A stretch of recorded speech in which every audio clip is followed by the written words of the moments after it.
પાકિસ્તાનના ડોંગરનો ફોટો આવ્યો સામે। મૌલવી અને બિના સ્લીપર સેલ દ્વારા લોકોને ધમકી આપવામાં આવતી હતી। નેપાળની બોર્ડર પર મુઝફ્ફરપુરથી મોહમ્મદ અલીની ધરપકડ કરાઈ।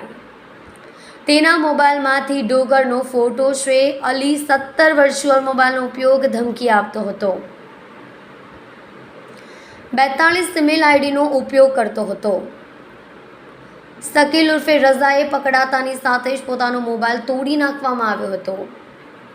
રઝા પાકિસ્તાનની નંબરનો ઉપયોગ કરતો હતો।